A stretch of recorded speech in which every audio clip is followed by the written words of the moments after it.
Today at 1, new images emerge from inside the Swiss bar where around 40 people died at a New Year's Eve party. One picture appears to show the moment the ceiling caught fire, and videos show how some partygoers tried to contain the blaze before it took hold. In the next hour, we're expecting an update from investigators, also on the programme.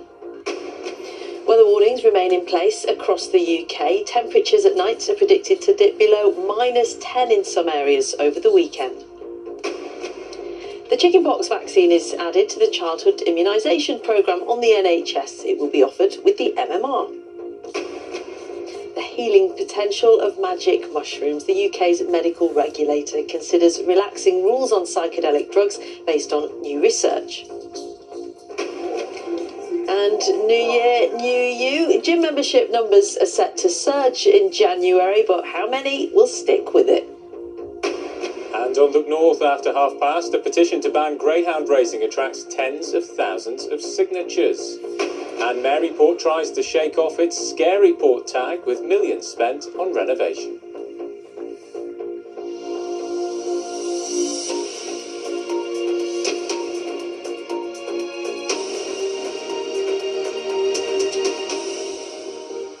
Good afternoon, welcome to the BBC News at 1. Dozens of people, including teenagers, are still missing after a fire at a Swiss ski resort on New Year's Eve.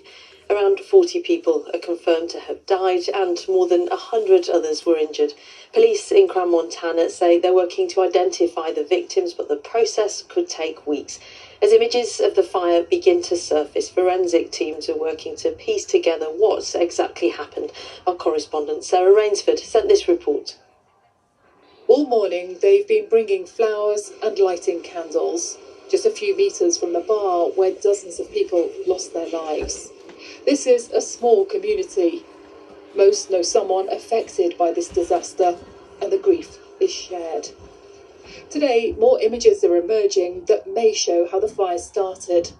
Multiple eyewitnesses have described flares in champagne bottles held too close to the ceiling. Officials haven't confirmed that, though. The investigation has only just begun. But these pictures capture the horror of what happened next. Young people trying to stop the flames as if they don't realise the danger at first, then panic as the fire tears through the bar. Worse still, this was in a basement with one narrow staircase to the exit. The smoke and the flames were overpowering. Montana is a smart resort. The bar was in its very centre, popular with tourists and locals, especially a young crowd, which makes all of this even harder. At the scene itself, the police tents are still up, for forensics teams working through the wreckage, looking for explanations. But even now, there are people still looking for loved ones. Identifying the victims after such an intense fire is extremely difficult. And most of the missing are just teenagers. For their families, the wait for answers is agonising.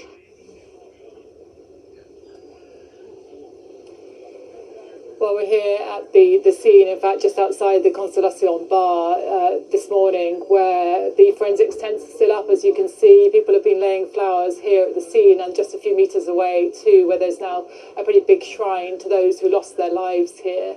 Now, overnight, the Golf Federation of Italy published a photograph of one young Italian called Emanuele Galippini, who they say they were mourning. They said he had lost his life, one of the victims of the fire here. Now, that hasn't been confirmed by Italy's foreign ministry, but they do say that 6 Italian nationals are still missing. And we've seen reports and posts on social media from relatives of some of those young Italians, people who now are in that agonising search to try to find information about the missing, to find out if they perhaps have survived, injured somewhere in hospital, not yet identified, or if they're among the dead. It is an immense tragedy here, of course. Many Italians, many French, many Europeans were here on holiday. The Italian foreign minister has been visiting the scene to talk to the Italian families, but also he was asked about what caused this disaster. He said the investigation was still underway. There was nothing official just yet, but he did mention those reports of a firework being used, that flares used inside the bar. He said if that was confirmed, then that was irresponsible to be used in such an enclosed space as the bar here, the basement bar just behind me. Sarah in Crans-Montana, thank you.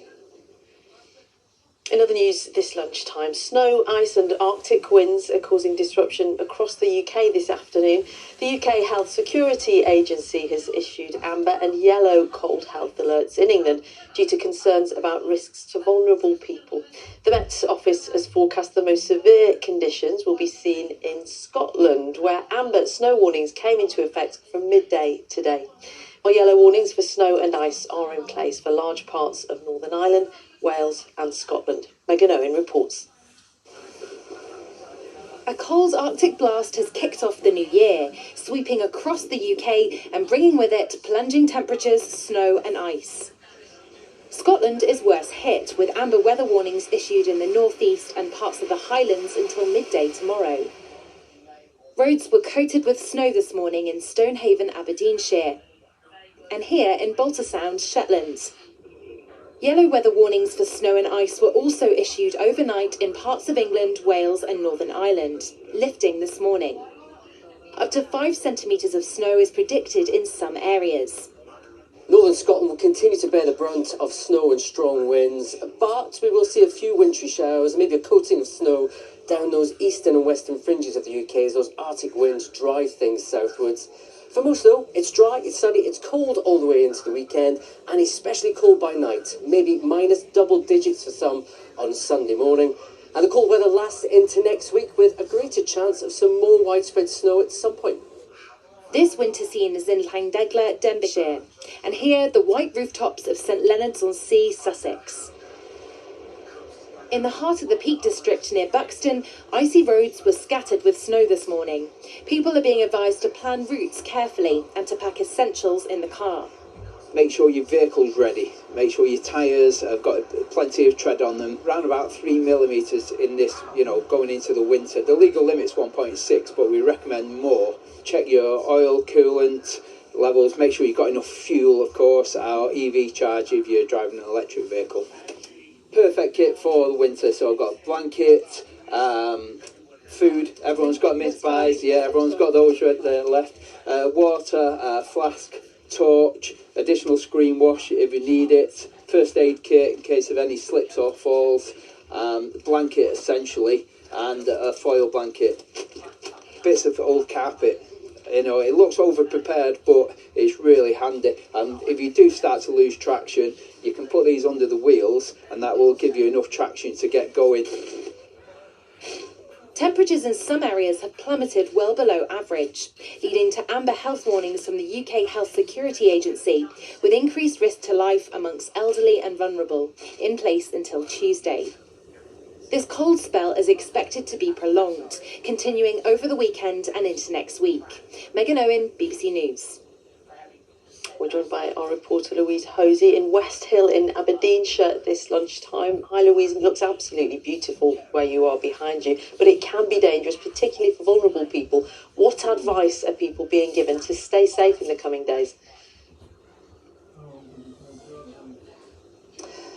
Well, of course, it's just been the first few days of 2026 and we've already seen this wintry weather really making its presence felt here, particularly in the northeast and northern parts of Scotland, with that amber weather warning now firmly in place.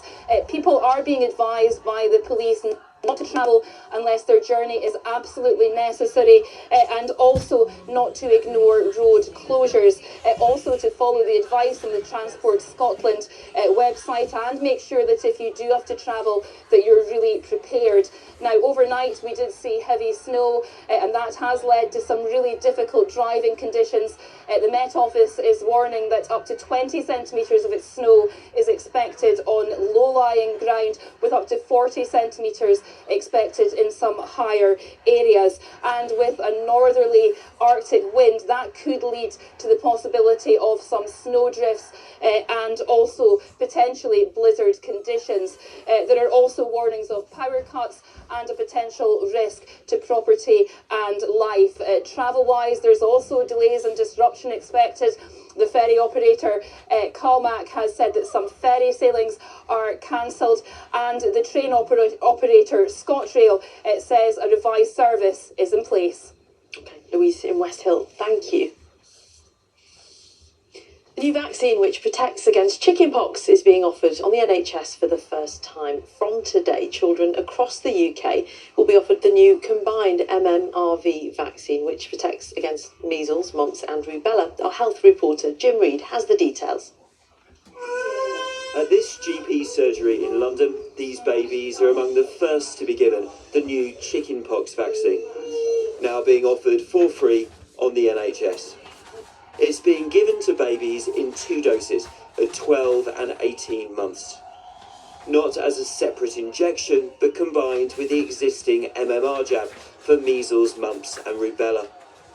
Children up to 6 who've just missed out will be invited back to their GP for a catch-up appointment. We know that many parents will see chickenpox very much as a mild infection, but actually chickenpox can be quite unpleasant for many children, and some children can feel pretty miserable for several days.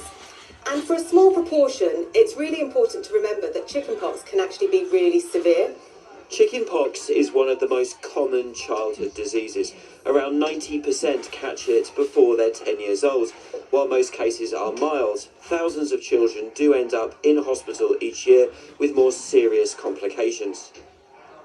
Beth Horton, now 16, had a stroke when she was just 2 years old, something her mum was told may have been triggered by the virus. She had chickenpox just like anybody else would, and then about 6 weeks as she was in recovery, she collapsed to the floor. She had a complete blockage of the central vein in her brain. I know lots of people have lots of very strong opinions on vaccines, but if I'd known 15 years ago what I know now, I wouldn't hesitate to give it to her.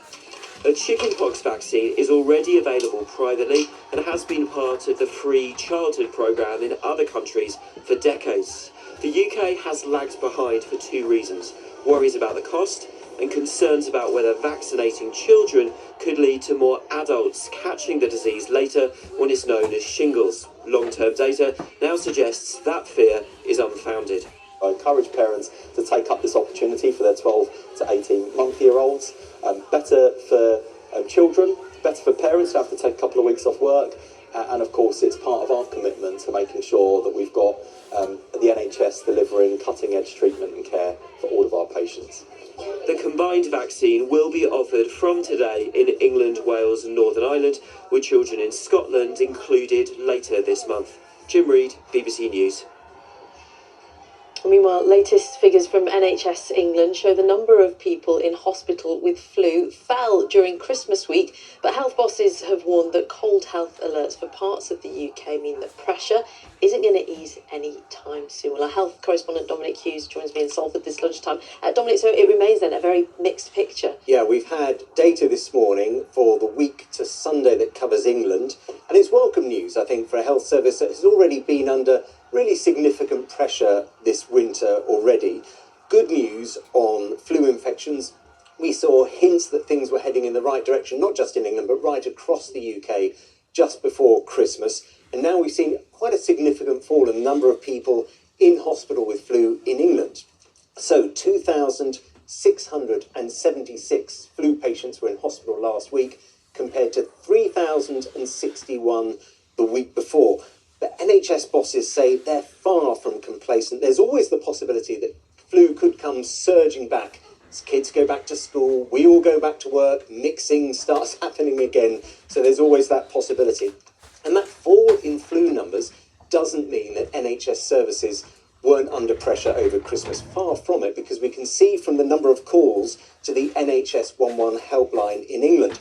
Over the Christmas period, more than 400,000 calls to NHS 111 were answered. That's 24,000 more than the previous week. The busiest day was last Saturday, when the second highest number of 111 calls was made in the last 2 years. More than 80,000 calls were made on that day alone. So that's a sign that the NHS is still dealing with these ongoing pressures of winter. And of course, this cold snap that we're now experiencing could only add to those pressures again. So there's an appeal for all of us, really, to think carefully about our use of services like A&E, accident and emergency, to make sure that those services are available for those people who really need them. Things haven't eased up just yet, have they? Dominic, thank you. At least 6 people have been killed in Iran as protests over the soaring cost of living continue for a 5th day. Videos analysed by BBC Verify show clashes between protesters and security forces in cities across the south of the country. Our diplomatic correspondent Paul Adams has this report. For almost a week, Iran has been racked by protests. The latest upheaval triggered by strikes over soaring inflation and economic stagnation. The authorities have been quick to crack down. Reports of protesters being killed trickling out from around the country. And now Donald Trump has weighed in, warning that America will, in his words, come to the rescue of peaceful protesters. We are, he says, locked and loaded and ready to go. A clear warning that Washington could pick up where it left off last summer when American bombers attacked Iran's nuclear sites. A senior advisor to Iran's supreme leader says American interference could destabilize the entire region. The American people should, Ali Larijani says, be mindful of their soldiers' safety. Fighting talk at a time when fears are growing that the United States and Israel are planning to strike again. Donald Trump hosted Benjamin Netanyahu at Mar-a-Lago earlier this week. Both have accused Iran of ramping up production of ballistic missiles since last summer's 12-day war. Facing mounting discontent, Iran's reform-minded president is trying to strike a conciliatory note. People are dissatisfied, Masoud Pezeshkian said yesterday. We are at fault. Don't go after America as the one to blame. It is we who must make the effort to find solutions. A tone that sits uneasily with the sounds of a crackdown on the streets of Iran. Faced with popular unrest, the country's hardliners have generally been ruthless in the past. With pressure coming from inside and outside the country, which way will the regime turn now? Paul Adams, BBC News. The time is 17 minutes past 1. Our top story this afternoon.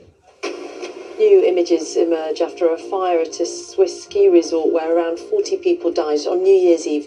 One picture appears to show the moment the ceiling caught fire, while videos show partygoers trying to contain the blaze before it took hold. Coming up, gym membership numbers are set to surge in January, but how many will stick with it? And on Look North in 20 minutes, the man swimming every day for a year for charity who's set to complete his challenge tomorrow. And Sunderland stay unbeaten at home in the Premier League this season after holding Manchester City to a goalless draw.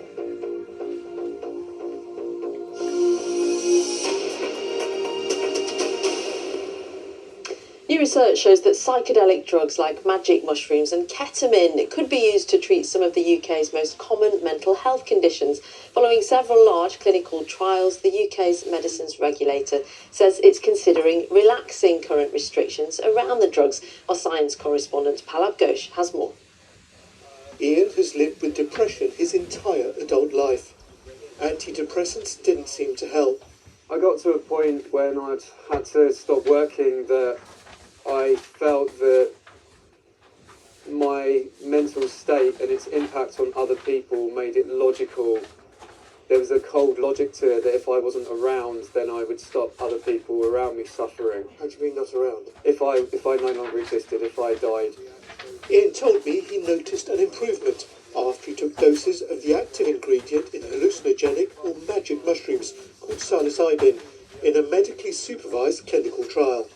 I was able to go into some very dark places and get to the very roots of my depression, and that really helped. And it's one of the hardest things I've ever done, and it's not fun, it's not enjoyable, but by doing that, by facing the darkest parts of my past, I was able to survive that. Magic mushrooms and other psychedelic drugs are illegal to buy and use, but small, authorised, medically supervised trials have shown promising results for a variety of mental health conditions. The field was pioneered by Professor David Nutt. 20 years ago he obtained this picture, which shows a normal brain on the left and on the right, much more active, one under drug.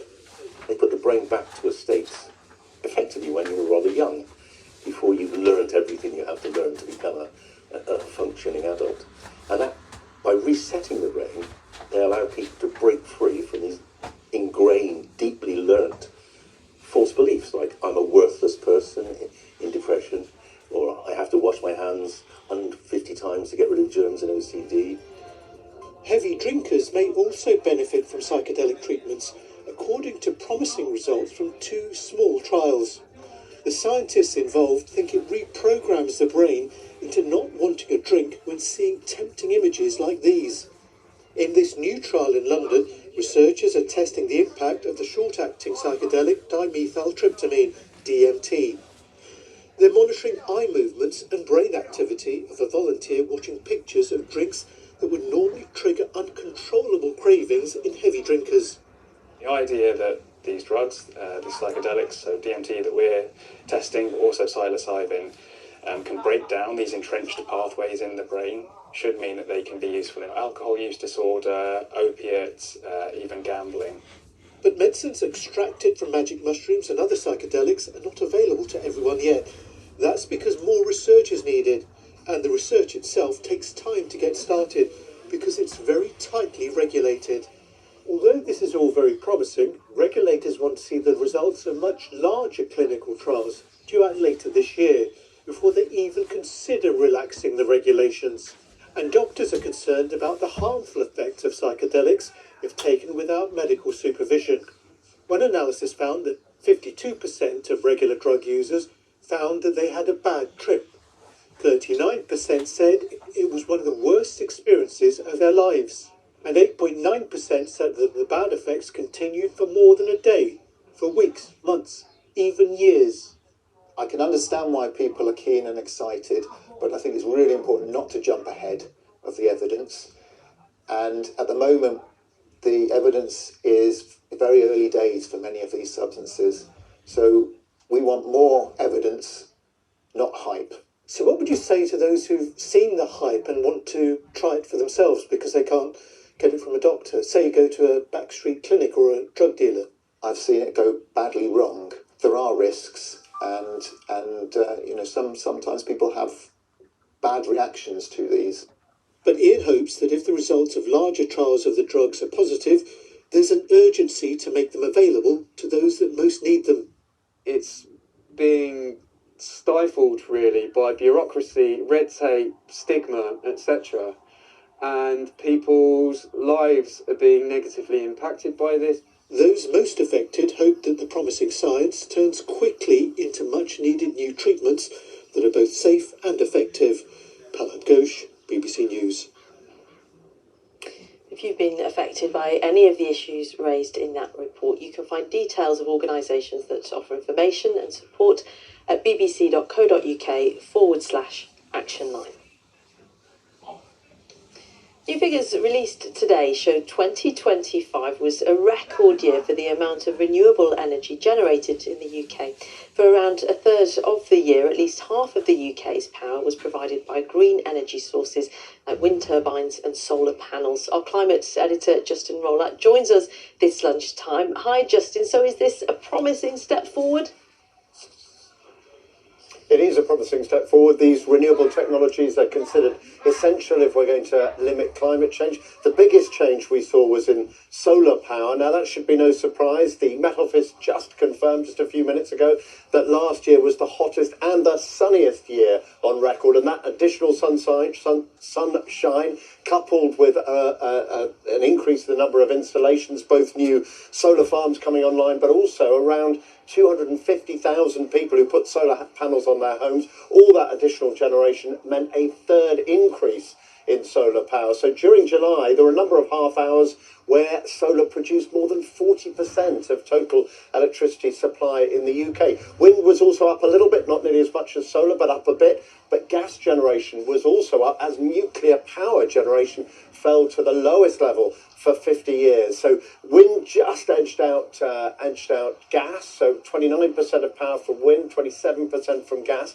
If you add in all the renewables together, 47% I should say, of UK power came from renewables. But that is still a long way off the government's target, which is that 95% of all the UK's power should come from low-carbon sources by 2030, so a long way to go on that. And there was an interesting additional trend. We saw, for the first time in many years, an increase in electricity demand, up by just 1%, but the experts are saying this is the beginning of a long-term trend increase in electricity as we switch to electric vehicles, heat pumps in our homes maybe, and also those big data centres being connected to the grid, sucking up a lot of the power. So an increase in power demand coming up in the next few years.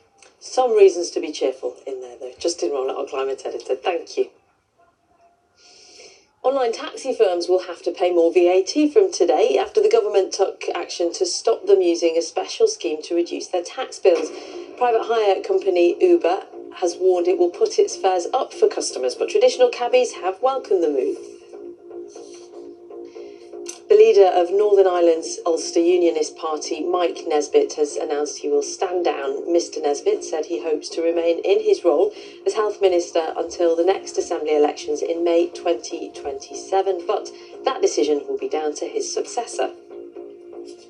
5 new coin designs have been revealed by the Royal Mint, marking anniversaries in 2026. A pair of 50p coins will celebrate the 100th anniversary of the Grand Prix in Britain and 50 years of the King's Trust, while two £2 coins will mark 200 years of the Zoological Society London and HMS Beagle, and a new £5 coin will celebrate 100 years since the birth of Queen Elizabeth II.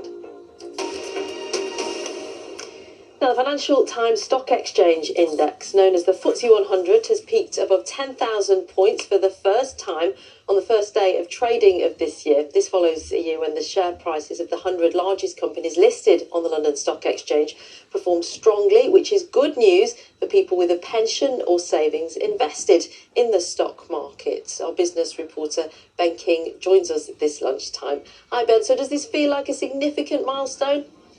Hi Nina, yes, I think going through 10,000 is undoubtedly a moment of significance and something people will remember. And as you say, it caps a very good year for the FTSE 100. In 2025, it was up 21.5%. Now that's even better than the American stock markets, which also had a good year.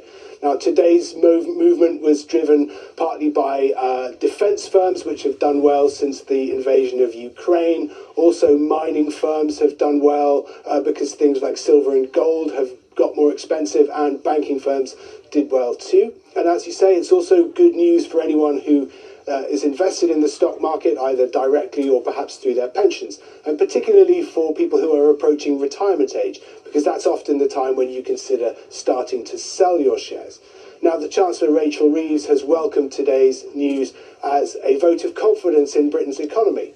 But of course, it's worth remembering that a lot of those FTSE 100 firms are very global businesses, and a lot of their success is down to global factors. However, the London stock market has been under a bit of a cloud recently, with lots of big names choosing to list their stocks in other places. And if there has been a significant rise in equity prices and share prices in the UK, that will definitely be seen as a boost for the London stock market. Okay, with that update, Ben, thank you. Now, for lots of people, a new year comes with resolutions to try and be healthier, but chasing fitness goals can be expensive, especially if you decide to join a gym. Our business reporter, Peter Ruddock, has been to a gym in Wakefield to find out more. New year, new you? Or for this gym group, more like 370,000 new yous. That's how many joiners they're expecting this month. In Wakefield, they're ready. What's so exciting is there's going to be so many new faces. The team are so excited to see everyone prioritising their health and wellbeing journey, and obviously we're all here to support. We've got a wealth of knowledge and expertise, and yeah, it's just so exciting to see everyone new that's about to come in. Setting a resolution to work up a sweat or dust off the dumbbells is nothing new, of course, but according to fitness experts, our gym goals have changed, from losing weight to gaining strength or improving our mental health. In the UK, more than 11 million of us are members of a gym like this one. And they're big business. The wider industry is worth more than £6 billion. And that's because memberships don't come cheap. The average will set you back just under £50 a month. The starting price here is cheaper than that, but is it worth it? Or do all those January joiners end up paying the fee and not using the kit? Unsurprisingly, the boss insists not. The average tenure, she says, is 18 months, and they're looking to grow.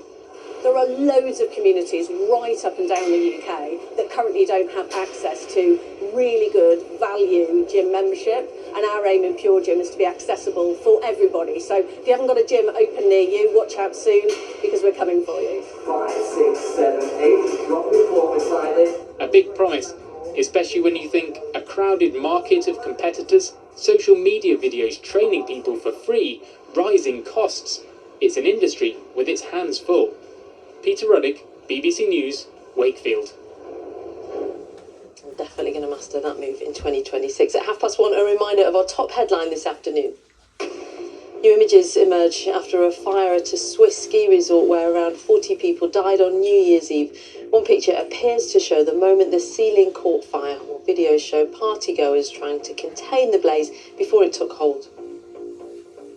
Coming up, a stellar year ahead for space enthusiasts as NASA returns to the moon and the UK hosts its own rocket launch. A full weather forecast in the next half hour, but time for a quick look at the weather today with Chris, and it's what everyone's talking about. Oh yes, Nina, and it feels really cold, doesn't it? 2026 starting on a bitter note, and for some of us that means heavy snow has already arrived. This is the scene in northern Scotland with the snow coming down thick and fast, loads more snow showers upstream driven in by these cold northerly winds. At the same time, many inland areas will be dry with clear skies, loads of sunshine, but it will feel very cold if you're out and about. The focus of the disruptive weather, though, is for northern Scotland. Met Office amber weather warnings for this snow. By the time we get to the middle of the day tomorrow, we could be looking around 10 to 20 centimetres. Lower elevations and over the hills, double that, 20 to 40 centimetres of snow. And at times, given the strength of the wind, we're talking about blizzard conditions. So we're talking about snow where might and might not get it in the next half hour. Nina. Looking forward to it. See you then, Chris. Now, with around 2 million people in the UK using weight loss injections, pharmacies have issued new warnings to patients about the dangers of using unregulated suppliers. Our medical editor, Fergus Walsh, has been following the progress of 2 patients who've been prescribed the drugs on the NHS. 18 months ago, Nicola's weight had become a serious issue. With multiple health conditions, she spends most of her time in bed. In August last year, she weighed 149 kilos, 23.5 stone. Nicola was one of the first patients to be prescribed the weekly weight loss jab Wegovy on the NHS, and we followed her progress for the BBC's Panorama. That's fine, okay. Okay.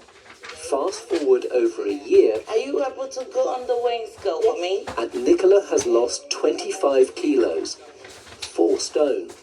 Hi, Nicola. How was that? Absolutely brilliant. 25 kilos lost. That's amazing. And how do you feel now? Oh, my joints are just so much happier. My knees, my ankles, my hips, etc. Just such a difference. And you're hoping to stay on the drug permanently? I'm hoping so, because I like to be on a maintenance dose so I can keep this off. Because what worries me is if I stop, I've got a feeling it's going to creep back up again. Morning, Nicola. How are you? Nice to see you. Only a tiny minority of patients who could benefit are able to access the jabs on the NHS So how are you? via clinics like this one at London's Guy's Hospital. So you've lost about 17% of your body weight, which is great. Doctors say the drugs really work. The benefits that we're seeing are significant.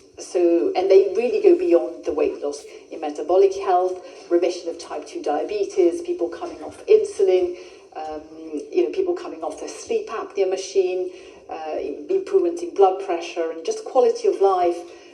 Also osteoarthritis, knee pain improving and back pain, and people really able to go back to work. Wegovy works by mimicking a gut hormone that regulates hunger. It also slows down digestion.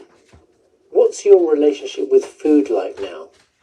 I would say very good. Our portion sizes have definitely shrunk, but I'm fine with that. I don't think always, I know I've got this in the cupboard and that in the cupboard and I can picture exactly what's there. I haven't actually got a clue of what's in my cupboards, which is good. Nicola can't do strenuous exercise, but the 55-year-old is using this vibration plate to strengthen her muscles. And her weight loss means getting on a plane is more accessible. Little things like going on holiday is slightly easier because I can actually put the seatbelt on without needing an extension. So the weight I am now is the weight I was when we got married, which was 23 years ago, and I'm so chuffed with that. Jean has type 2 diabetes. In October last year, she weighed 102 kilos or 16 stone. She was prescribed another weight loss drug, Mounjaro. This is Jean more than 14 months later. Age 63, she is exercising more and eating less. Tell me about food noise before you went on the drug and what it's like now. Before, food noise was what I would say loud and proud. It was screaming. You just constantly think about food. What do I eat? What can I eat? You know, and you're just triggered. You see an advert for some fast food, you're triggered. Jean has lost 13 kilos or 2 stone. The measurement is completed.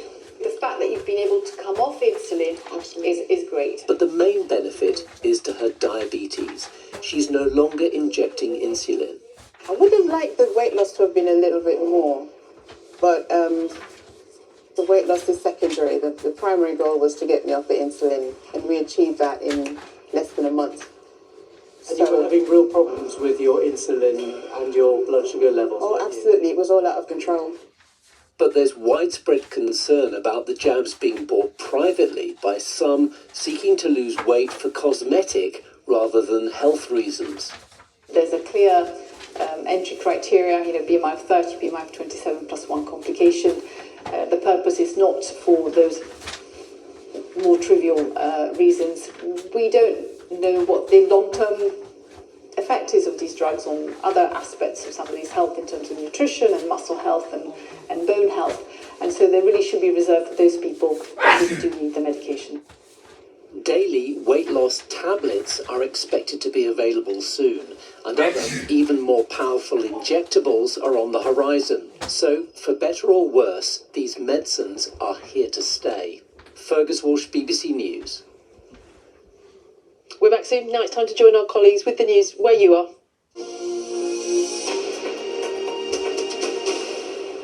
Now, Chelsea men's under-21s coach Callum McFarlane will take charge on Sunday when the senior squad face Manchester City. He's never managed a senior professional match, but is stepping up while the club works on appointing a successor to Enzo Maresca. Our sports reporter Joe Linsky is here this lunchtime to tell us more. So, Joe, Pep Guardiola's City at the Etihad, it doesn't get much tougher, does it?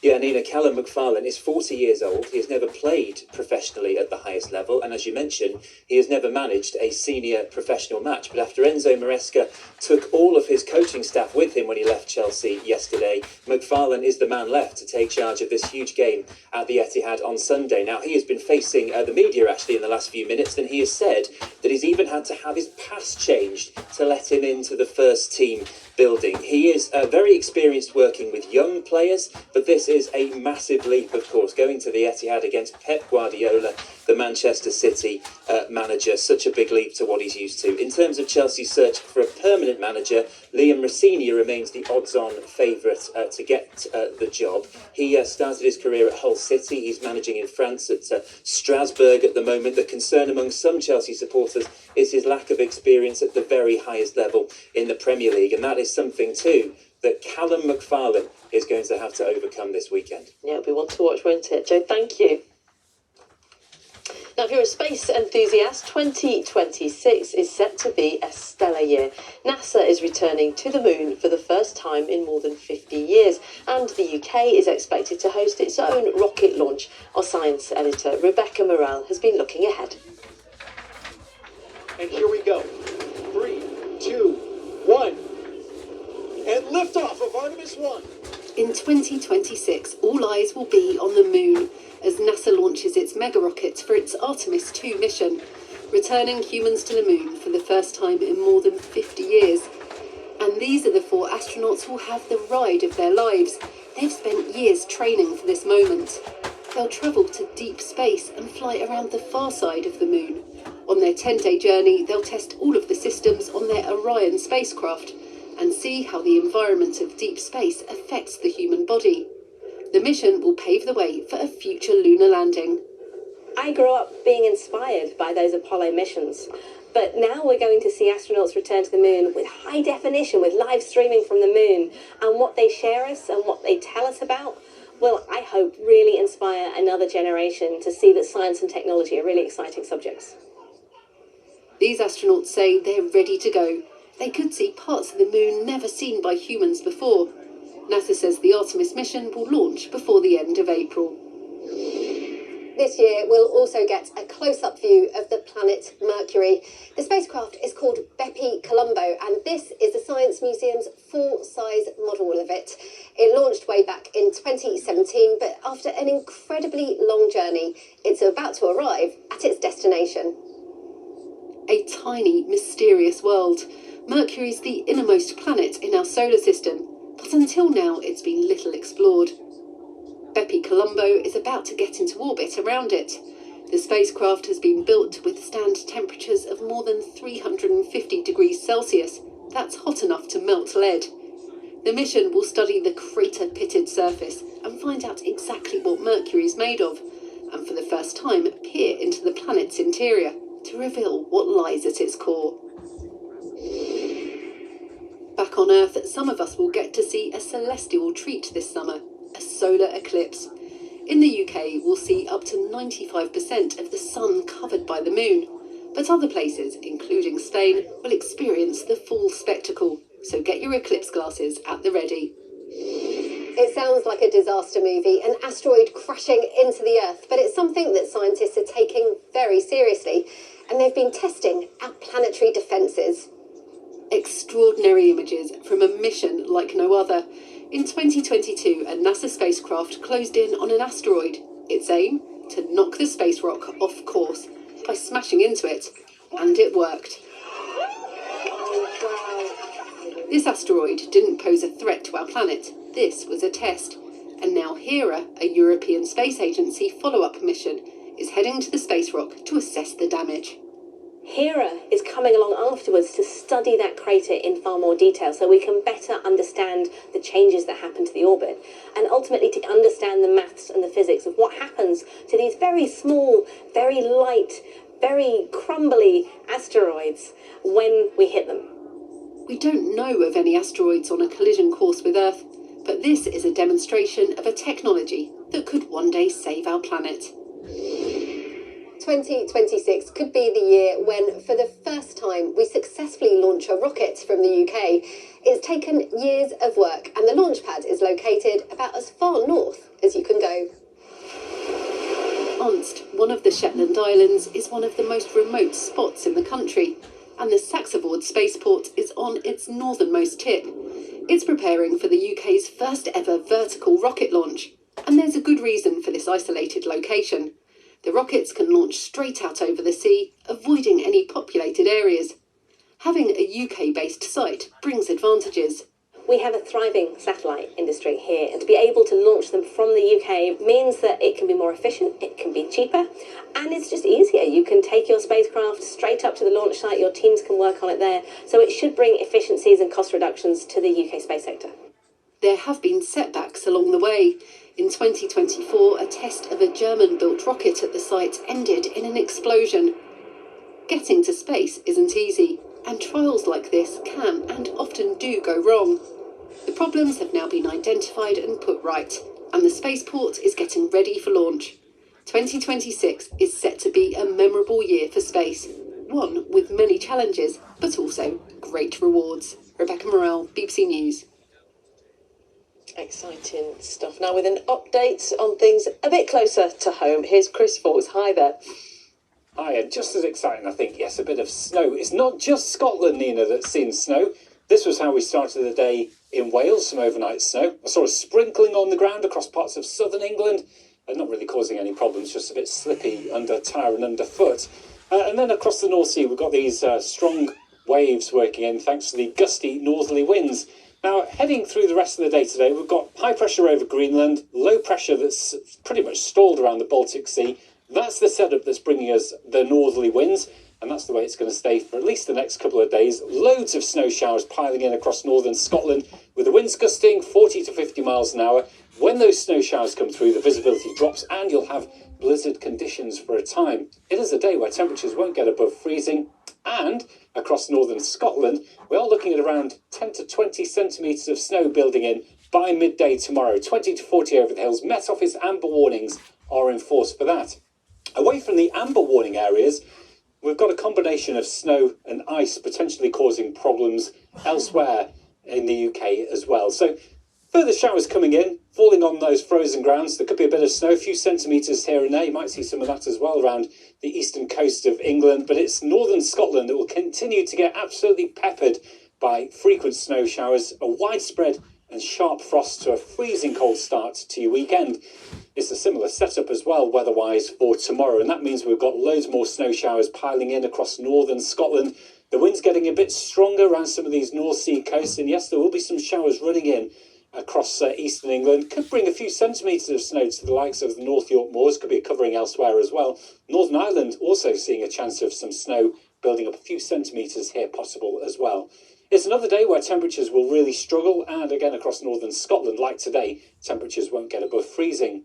And then through Saturday night, the air continues to get colder. We're looking at temperatures potentially getting down as low as -10. Easily the coldest night of the year so far.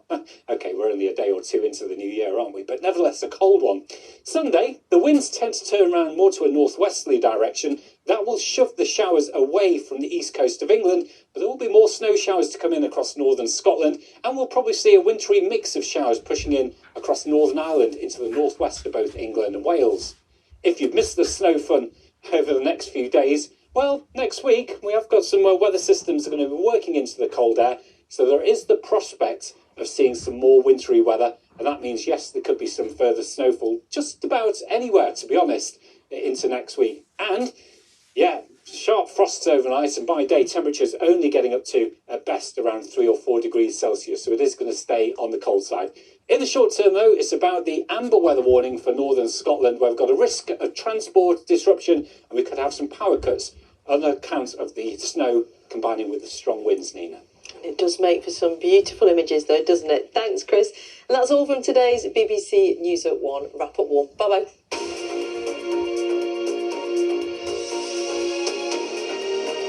Marta's house, midlife speech.